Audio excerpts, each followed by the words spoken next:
E por falar em bom demais, deixa eu contar um trem para vocês. Gente, parar de fumar é uma das coisas mais importantes que você precisa fazer nesse momento da sua vida. E você vai entender por quê. Aqui na companhia do Dr. Vinícius, nós vamos entender por que é importante parar de fumar. Então, esse dia 31, domingo, é dia de conscientizar, de alertar, de informar, né, as pessoas a respeito do tabaco. Seja bem-vindo ao programa Mulher.com. Obrigado, é um prazer estar aqui, principalmente falando sobre um assunto tão importante, que é isso, conscientizar as pessoas da importância de tentar parar de fumar, um alerta para um vício que é tão perigoso. O ideal é não começar. É o ideal, se a gente puder estimular as pessoas a nunca entrar em contato, porque a nicotina, que é um dos compostos que está no cigarro, ela é extremamente viciante, então se puder não embarcar nessa viagem é o ideal. Os jovens às vezes se desafiam, né? Então, muitas vezes no passado, começavam até de crianças, né? Por incrível que pareça, e os pais até estimulavam. Hoje mudou um pouquinho isso, mas esse vício ainda continua. E é importante que a gente mostre por que é ideal não começar e quem está fumando deve parar. A gente tem alguns dados que mostram que a idade em média que as pessoas no Brasil começam a fumar é por volta dos 16, 17 anos. Lógico que existem pessoas antes ou depois disso, mas essa é a média. Então ainda é muito jovem. A maior parte das pessoas entram em contato com essa substância numa fase do início da adolescência ou quando estão partindo para morar fora de casa, começando uma faculdade. Então esse é o momento que os pais, principalmente, têm que ter mais cuidado com seus filhos, que é onde eles estão mais expostos. E é o período em que eles não escutam os pais. Não, é difícil. É por isso que essa relação pai-filho de conversa e de confiança ela é extremamente importante. Isso é construído ao longo da vida, mas vai refletir com certeza nesses ensinamentos que vão ficar para sempre. E olha, o doutor Vinícius Correia, ele está conosco hoje. Ele é, assim, muito experiente, não só na especialidade dele como oncologista ou cancerologista, né, como alguns conhecem, mas ele fez muitos cursos, inclusive no exterior, e hoje ele está apto para responder a sua dúvida, tirar aí a sua dúvida, aqui aproveitando no Mulher.com, que estamos ao vivo, então você pode mandar a sua mensagem, a sua pergunta. Rita Maria, eu gostaria muito de mandar uma pergunta, mas eu não tenho rede social. Faz o seguinte, liga no 19 38 71 9620 e faça a sua pergunta para a equipe do telemarketing que os meninos vão trazer, mas tem que fazer muito rápido, ok? Porque aí a gente consegue responder para você. O seu currículo é bem extenso, bem extenso, teremos oportunidade, vamos disponibilizá-lo nas redes sociais, mas eu gostaria muito que o senhor começasse a nos orientar em relação ao porquê parar de fumar. Quais são as doenças que estão relacionadas diretamente ao cigarro e outras doenças que podem acontecer no caso de uma pessoa fumante? O cigarro ele é hoje considerado a principal causa evitável de morte no mundo. Então é aquele fator que pode levar alguém a morrer e que você pode evitar. Está associado a uma série de doenças, é lógico, eu como oncologista, eu acabo sempre falando e priorizando o câncer. 1/3 de todos os tipos de câncer estão associados ao cigarro. A gente está muito acostumado a relacionar câncer de pulmão com o cigarro, mas não é somente o câncer de pulmão. Vários outros tipos de tumores também têm a sua incidência aumentada em quem tem o hábito de fumar, mas doenças cardiovasculares, então doenças relacionadas a problemas do coração, também têm um vínculo muito importante com o cigarro. Quadros respiratórios, então asma, bronquite. E a gente tem agora, com essa doença nova que é o Covid-19, a gente tem visto um impacto mais importante, mais intenso naquelas pessoas que fumam. Então a gente sabe que o dano causado pelo cigarro ao longo dos anos leva ao enfisema pulmonar, a outros problemas inflamatórios pulmonares, e isso deixa essas pessoas que têm esses problemas sob um risco maior de desenvolver os quadros graves de Covid quando estão em contato com o vírus. Quer dizer, sem Covid já é um risco. Já é um risco, se tornou um risco adicional a partir de agora. Quer dizer, com Covid ficou pior ainda. Quer dizer, o risco de ter complicações pulmonares, esse risco é ainda maior. A gente sabe que o vírus ele ataca uma série de órgãos, não só o pulmão, mas fundamentalmente o pulmão é um dos mais graves e um dos primeiros a serem acometidos. Qualquer problema de saúde prévio que você tenha no pulmão, isso faz com que você tenha uma susceptibilidade maior a desenvolver quadros graves.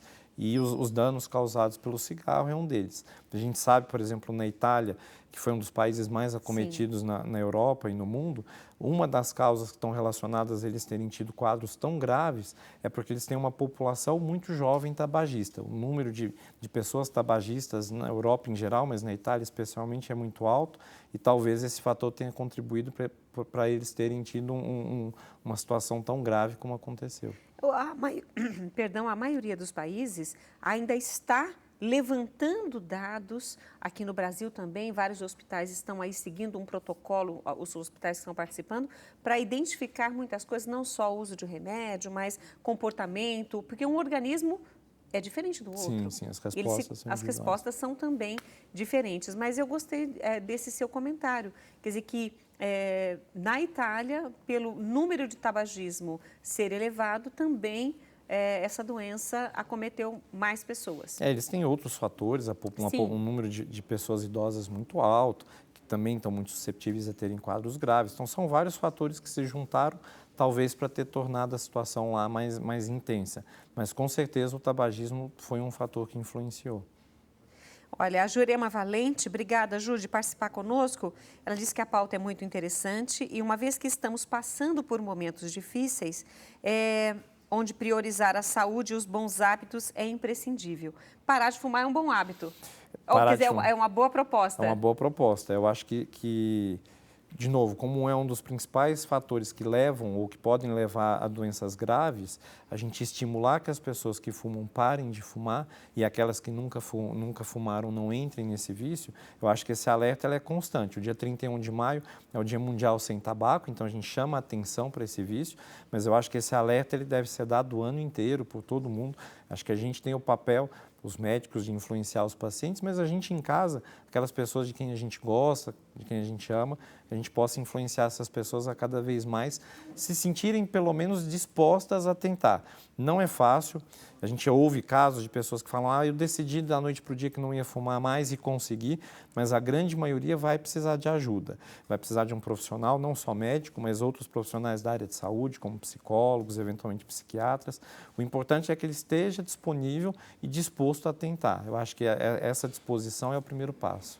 E olha, vale aqui lembrar que o sistema de saúde, tá, nos centros de saúde, ou postinho de saúde, como a gente costuma falar, existem programas para ajudar os tabagistas a eliminarem esse vício. Então, é importante que você procure um centro de saúde aí na sua cidade ou no seu bairro. Caso eles não tenham, eles indicam um outro para combinar o horário, alguma coisa que case com o seu tempo, mas que você receba esse apoio desse grupo para parar de fumar. Então, busque isso no Brasil todo, viu, gente? Não estou falando só aqui do estado de São Paulo, as cidades que tenham essa facilidade. Então, isso é gratuito.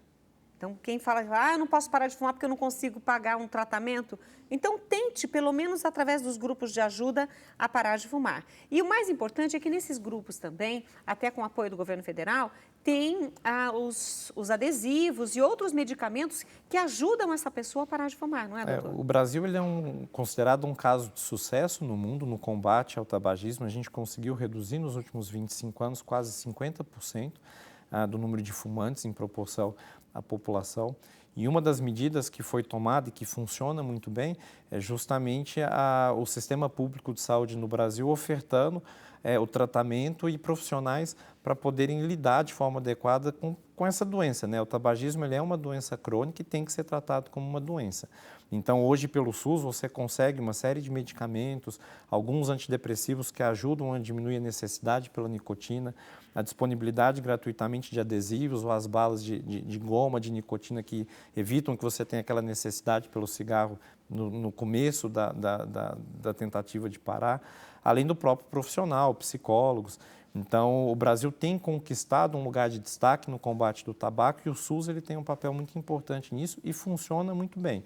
Além da própria disponibilidade dos centros de saúde, a gente tem disponível no Brasil inteiro uma linha telefônica que eles chamam de Disque Saúde, 136, que as pessoas podem ligar e elas recebem informações sobre o tabagismo, os riscos relacionados ao cigarro, o que fazer para conseguir tentar parar. Então, tudo isso tem ajudado e isso chega para todo mundo, a quem tem condições financeiras melhores e também aquelas pessoas que têm mais dificuldade. E olha, nós estamos aqui falando de fumantes, mas posso contar um negócio para vocês? O cigarro faz tão mal para quem fuma quanto para quem não fuma e está ao lado de quem fuma, que é o fumante passivo, né, doutor? Todas essas doenças, até mesmo câncer, doenças cardiovasculares, elas estão associadas não só ao hábito ativo de fumar, mas aquelas pessoas que são tabagistas passivas também têm o risco aumentado. A gente tem dados da Organização Mundial da Saúde que esperam agora para esse ano de 2020 mais de 7 milhões de mortes relacionadas ao cigarro. E dessas mortes, mais ou menos 10 a 12% delas acontecem em pessoas que não fumam ativamente, mas estão em contato direto com quem fuma. Então, essas pessoas elas têm o risco aumentado de uma série de problemas. Se for criança, pior ainda? Idoso, pior ainda? Geralmente os extremos de idade é o momento que você tem ainda o seu sistema imunológico não tão bem preparado, então é onde você tem mais riscos de desenvolver problemas respiratórios, quadros infecciosos. Então, sem dúvida nenhuma, os idosos e as crianças eles são mais propícios a terem problemas relacionados com isso.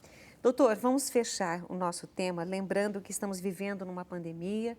Eu sei que o senhor já falou sobre a Covid-19, sobre essa doença, mas eu gostaria de agora alerta mesmo para que as pessoas parem de fumar ou busquem ajuda ou de alguma forma pensem nesse período que nós estamos vivendo, muita gente em casa, fumando em casa, já não dá para sair mais para fumar. Eu gostaria as suas considerações finais. A gente tem dados que mostram que hoje no Brasil a gente tem 428 mortes ao dia por doenças relacionadas ao cigarro. Então é muita gente que morre, muita gente jovem que morre. E é um hábito que, como eu disse, é difícil de ser abandonado, mas não é impossível. E hoje a gente tem toda uma rede de ajuda, tanto no privado quanto no sistema público, para que as pessoas possam conseguir o sucesso de largar o cigarro. Então, fica aqui a dica, a observação, que nesse dia 31 a gente possa refletir. Eu acho que o momento da pandemia fez com que a gente tivesse um olhar diferente para o mundo e para nós mesmos. Então, eu acho que é um momento para a gente refletir sobre o que a gente está fazendo, qual é o nosso papel e aquilo que a gente pode buscar para ter uma qualidade de vida melhor. Eu acho que a saúde nunca esteve tão em pauta como agora. Então, acho que é a oportunidade de a gente tentar se prevenir não só de infecções que a gente passa de uns para os outros, mas aquilo que a gente pode fazer com o nosso corpo, no nosso dia a dia, para que a gente tenha uma vida com mais qualidade, mais produtiva para a gente e para quem a gente ama. E olha, eu vou ver se eu consigo encerrar aqui nesses segundos finais. A Isolda Queiroz Rodrigues diz que fumou por um tempo, parou por 13 anos, voltou por um ano e já parou há 24 anos. Quanto tempo após parar o pulmão reclama, né? Ainda tem problemas. Ela gostaria de saber disso. Eu não vou conseguir ler tudo. Ele tem 30 segundos para responder. Os benefícios de parar de fumar eles são sentidos nas primeiras horas. Então, o seu corpo em geral e o pulmão também, ele já começa a melhorar, a regenerar imediatamente. Mas a gente leva mais ou menos 20 anos depois que parou de fumar para ter os mesmos riscos, por exemplo, de desenvolver câncer do que uma pessoa que nunca fumou. Então, são 20 anos depois que a gente encerrou o tabagismo. Eu acho que o doutor Vinícius vai ter que voltar. Doutor, muito obrigada por sua presença. Imagina, aqui, viu? Eu que agradeço, um prazer. E a gente encerra o Mulher.com agradecendo a Deus, agradecendo a você e a nossa mãezinha. Benção, mãe! Beijo!